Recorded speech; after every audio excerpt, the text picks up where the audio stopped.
know that we have a good draw for people from out of town.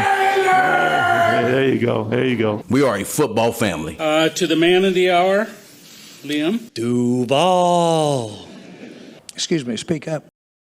Smiles and glory holes. We're the freaking New York Jets, so we're built for this shit. The 2024 NFL coaching cycle has wrapped up. Well, almost. I refuse to wait for those Saints. While most teams have made their moves, the Saints are still wandering the wilderness in search of a leader. Meanwhile, we've seen some wild swings, some uninspiring retreads, and a few hires that might actually work out. In this video, we're breaking down every head coaching hire, grading the best and worst decisions, and asking the tough questions. Did the Cowboys really fumble the bag? Is Pete Carroll just a Vegas vacation? And will Liam Cohen finally bring some offensive firepower to Jacksonville? Plus, the Jets are still waiting on Aaron Rodgers. The Bears might have hit a home run. Let's dive in here on That's Good Sports.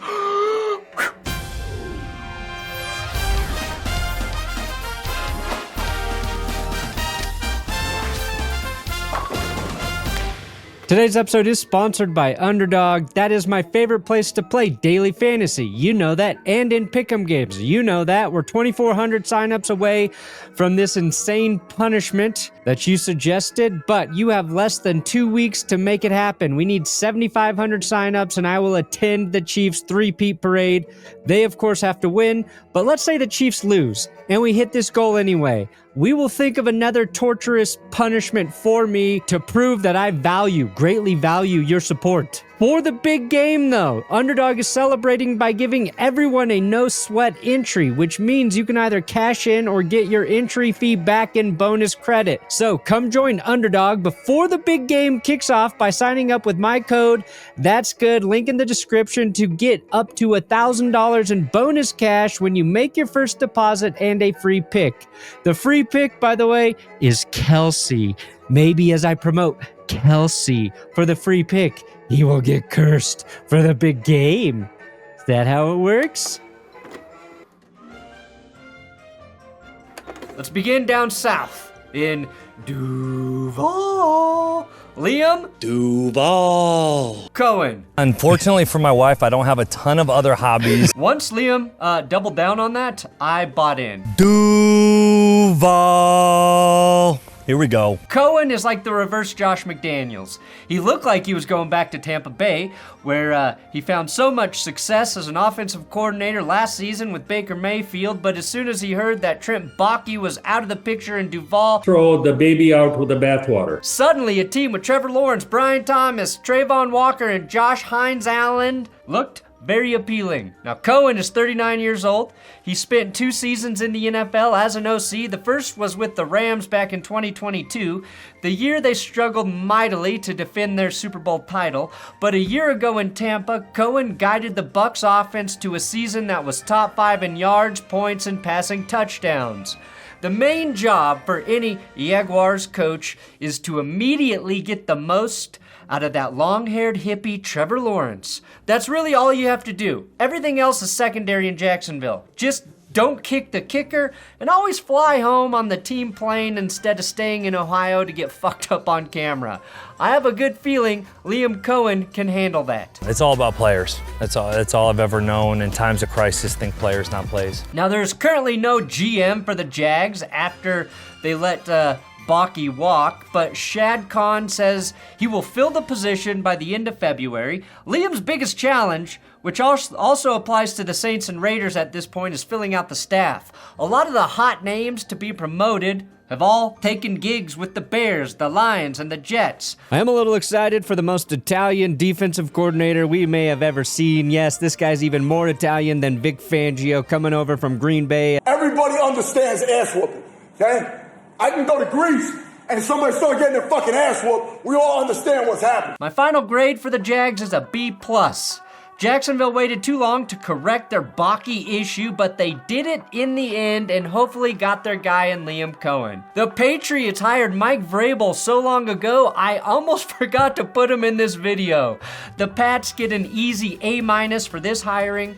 Like Dan Campbell, I think Mike Vrabel is the perfect combo of brains and brawn, which Julian Edelman confirmed on his podcast. He can get away with saying things to guys the way he says it because he did it. He played it, and he's just as smart as the guys that coached him at it. And he's a burly motherfucker. Like, he's a big man. And hell, one of Mike Vrabel's brainy moves was poaching from Dan Campbell's brawn coaching tree. Their defensive coordinator. Nice hire for the Pats. Mike Vrabel won the division twice, with Ryan Tannehill as his quarterback in Tennessee. The Titans went from 6-11 in his final season to 3-14 after he left. So they got 3 games worse, right? Tennessee has a ton of fucking problems, but Mike Vrabel was never one of them. He wasn't the moron who traded away A.J. Brown, was he? Vrabel's biggest detractors say he was carried by Derrick Henry. Look, I love King Henry as much as anyone, but nobody says a running back in the modern NFL is making head coaches. It's the dumbest and laziest critique I've ever heard. Of all the head coaches hired in this cycle, none of them did more with less as a head coach than Mike Vrabel. And I think he inherits the best young QB he's ever worked with in Drake May. There's a lot of talent on the Patriots defense, which I believe underperformed, and assuming they address a variety of problems on offense, starting with the O-line, the Pats could easily be a 9-win team this season. The Patriots have more cap space than anyone and 9 draft picks starting at 4 overall. Vrabel is going to be talked about as Coach of the Year, mark my words. And then, of course, the Patriots hired Josh McDaniels, which I'm sure Patriots fans are okay with. But I believe Josh McDaniels' entire career was made by Tom Brady. If you're gonna say that Bill Belichick was made by Brady, then he fucking created McDaniels like he is God himself. Now you better pray Josh McDaniels can develop a young quarterback, and maybe you look to Mac Jones' rookie season with Josh calling the plays as a coping mechanism for hope. But outside of that, he has never developed a quarterback. He's never even been a good offensive coordinator outside of New England. He sucked in Denver as a head coach. He sucked in Las Vegas as a head coach. He wasn't good with the Rams as an OC. I have no faith that he will be good. That's why he gets a grade of an F- and only him. Hopefully he proves me wrong because I like Drake May, but I doubt it. I doubt it! Then we've got the Cowboys. What's more likely? Brian Schottenheimer brings smiles and glory holes back to Dallas? There's a very low percentage of this that is smiles and glory holes. Or anyone ever claps for Stephen Jones. And Chief Operating Officer, Executive Vice President of Player Personnel, and co-owner Stephen Jones. All righty. We'll clap for you. A great way to get claps is with the glory hole, Stephen. Now, Brian Schottenheimer was probably the most ridiculed head coach hired this cycle, but so were guys like Dan Campbell and Dan Quinn. Schottenheimer is, of course, the son of legendary coach Marty Schottenheimer, who is most famous for not getting it done in the playoffs, which makes Brian a perfect Cowboys coach, doesn't it? Brian has spent 14 years as an offensive coordinator for 4 different teams, going back all the way to the New York Jets in 2006. Brian's best year as an OC was probably in 2018 when the Seahawks led the league in rushing yards per game at $160 and were 8th in scoring. They got slightly worse in 2019 and then slightly worse again in 2020. But you're looking at that situation and asking who's to blame there, Schotty or Russell Wilson. The Cowboys, though, this last season were 6th worst in rushing yards per game. They had the fewest rushing touchdowns as well, with 6. But that, of course, was with Mike McCarthy calling the plays. Dak got hurt. They have no dynamic backs to speak of. And we all know Jerry Jones is to blame for that. He did not go all in. I think Schottenheimer's success is going to come down to whether or not Jerry Jones helps Brian create a good rushing attack. I think Brian wants to be a run-first offense like he had success with in Seattle. Make Dak's job easier and wins will follow. Trusting Jerry Jones at this point, though, is like trusting the roulette table to bring you smiles and glory holes. Mike McCarthy left some good stuff here. One of them was Brian. Unlike Ben Johnson and Liam Cohen, nobody was seeking Brian Schottenheimer as a possible head coach because of his great, offense.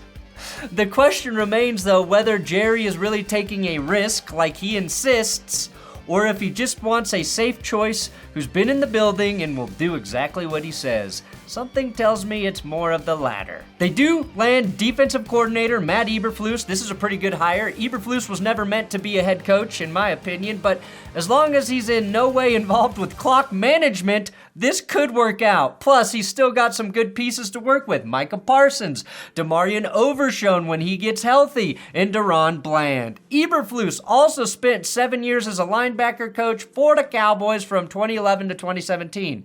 Cowboys final grade? C, C-.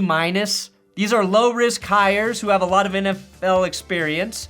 The Cowboys underachieved this season and should look better, even if only marginally for the 2025 season. Oh, we just crossed 703,000 subscribers here on YouTube. Can we get to 704,000? Oh, that would be so nice. If you like football, think about it. Think about it, you The Chicago Bears landed Ben Johnson. I covered that hiring in depth in this video. Since then, though, the Bears have added former Lions wide receivers coach Antoine Randall L. as their assistant head coach. How do I feel about that? I'm happy for him. This is a great move for Randall L. as it positions him to be a head coaching candidate in the near future. But also, the coolest play the Lions ran in their playoff loss was an idea brought to Ben Johnson by Antoine Randall L. Their pairing's important. A play so good, Tom Brady claimed to have never seen it. What? I've never seen that in my life. I believe the Bears hit a home run in hiring Dennis Allen as their defensive coordinator. Allen has had 2 stints as DC, one with the Broncos in 2011 that led to a head coaching job in Oakland, and another for 7 years under Sean Payton in New Orleans. The Saints had a top 10 scoring defense in his last 2 years, and his first year as a head coach. I think he's officially entered his Steve Spagnuolo Chiefs era as he heads to Chicago.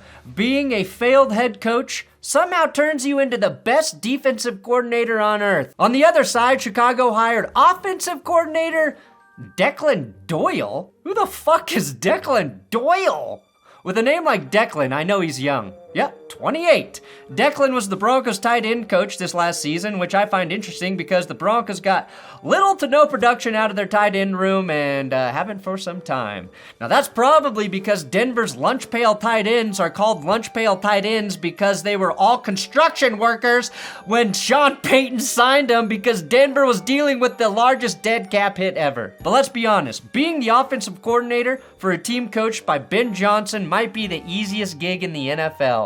The Bears' final grade, A. They added the most coveted head coaching candidate, simultaneously weakened a division rival in the process, and landed the best DC in the league that was available. Now we've got the New Orleans Saints. The Saints are the only NFL team still searching for a head coach, right? They parted ways with Dennis Allen mid-season, with special teams coach Darren Rizzi stepping in as interim Rizzer.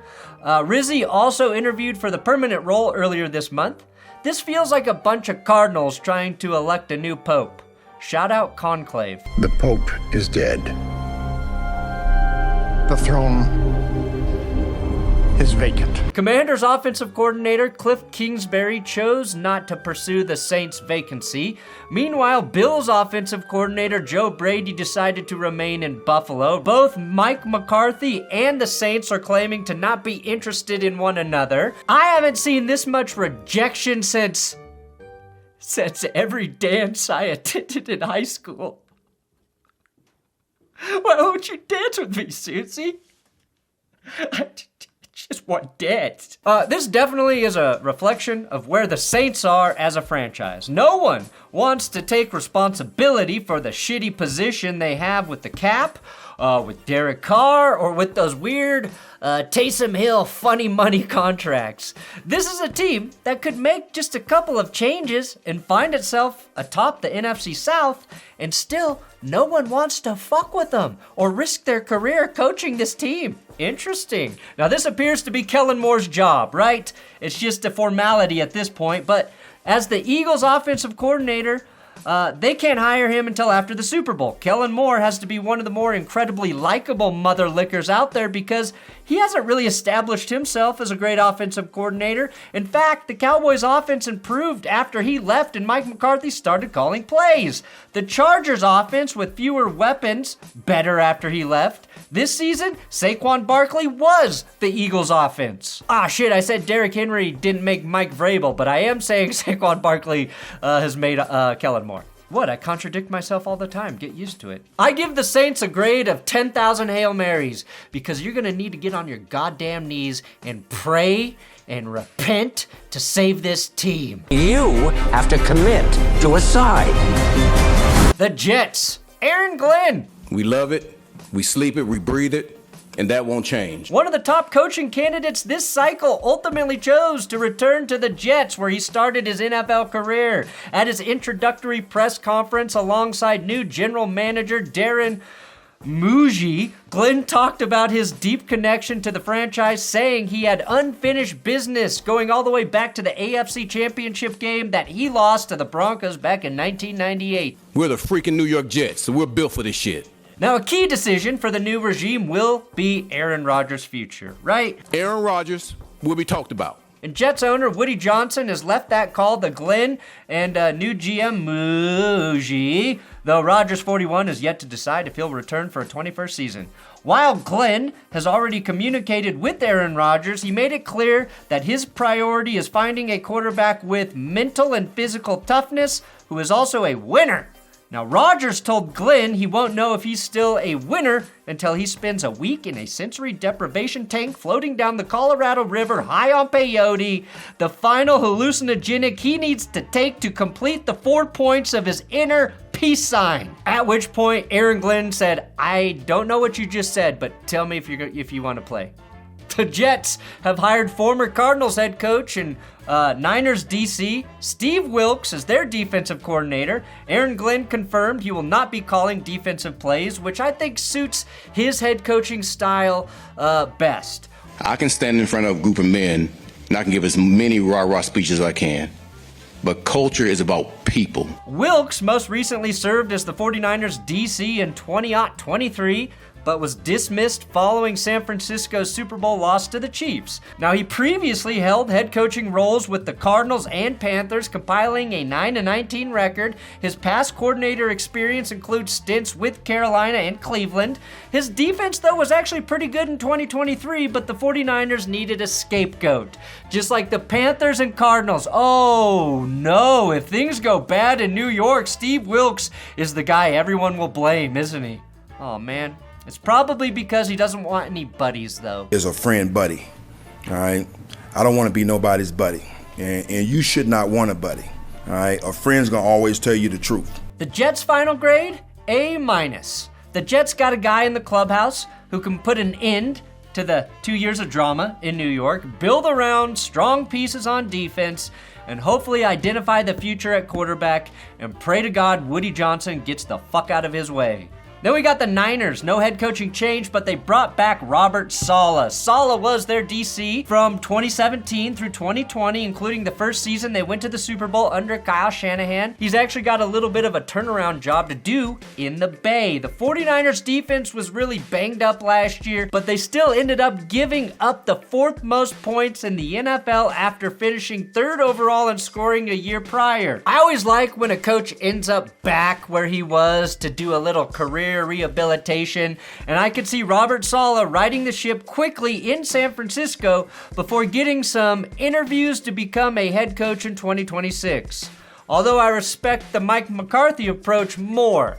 doing absolutely nothing for a year except drinking, watching football, and wanking. Niners get a grade of an A. Their defense won't be as bad as it was last year. In fact, I think it gets a lot better under Robert Saleh. Then we've got the Las Vegas Raiders. Pete was going to be our guy. Well, that's a freaking blast to be here. Sneaky Pete Carroll. Truckloads of chewing gum are being shipped to the desert as we speak. Old guys always tend to find their way to warmer climates, don't they? And Carroll will end up being the oldest head coach to ever coach a game at the age of 73. He's like 75 years old, he can't give it up, and wins state championships all the time. So, Coach, I hope you're out there watching somewhere. I love you. Thanks for... Why are you looking at me? Pete Carroll's obviously had a storied NFL career in college football and at the NFL level with Seattle, but I don't know how you can look at this as anything more than a bridge situation before the Raiders identify their long-term head coach.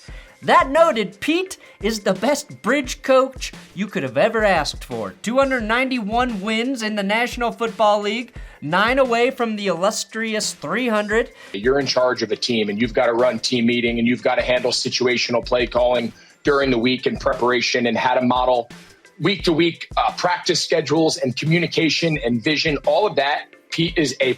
When you bring Pete Carroll in, players want to come play for him. This is a team that needed a culture change and some older leadership at the top, and that's certainly what they're getting. Like John Gruden and Jack Del Rio, the Raiders are back on the retread department. Unlike those two head coaches, they hired a guy who doesn't subscribe to the philosophy that the head coach needs to be an asshole 98% of the time, right? Mike McDonald took over in Seattle after Pete left and got just one extra win out of the Seahawks. Now, I mention that because I don't think Pete had fallen off a cliff as a head coach. I believe he has a lot to offer the Raiders, and he and Tom Brady will find them a viable quarterback. Everything else is irrelevant if they cannot do that. The question becomes whether or not a certain number 3 is part of the deal. The rumors of Russ and Pete reuniting are heating up every day on the internet. Now, I know Russ would love to work with Pete Carroll again, but Pete remembers that Russ tried to get his ass canned in Seattle, and Tom Brady don't want to fuck with a QB so desperate for accolades he refuses to hand the ball off to win a GD Super Bowl, does he? However, I'm not sold on the idea that Pete and Brady view Russ as a viable option. He's probably number 3 behind Sam Darnold and Justin Fields in terms of free agent quarterbacks. The Raiders get a final grade of B+. Las Vegas needed an adult in the room, and they got themselves the oldest adult who's ever been in the room to hit the reset button and stick around for 3 or 4 years. It might not happen overnight, but I think this is good for you. Thanks for watching That's Good Sports. Please subscribe here, and on Sunday, I will be live streaming from the GPS Clips channel. Make sure you're subbed there. I'm going to live stream Tom Grossi's Season 3 of Coach, which you guys have forced me to do via a punishment